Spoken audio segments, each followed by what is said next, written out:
The cabin filter is located behind the glove box. Open the glove box. Pull the shelf so the tabs pop out of their catch. Remove the access panel. Unclip both sides of the housing cover to remove it.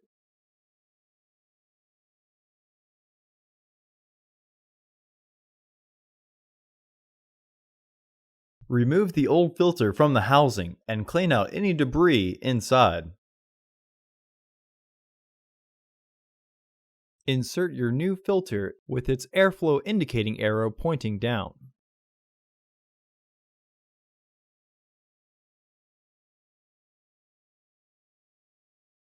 Reinstall the housing cover.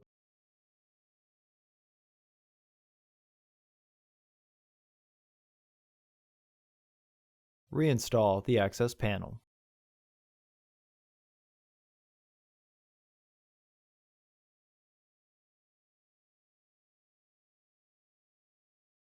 Clip the shelf back into the glove box.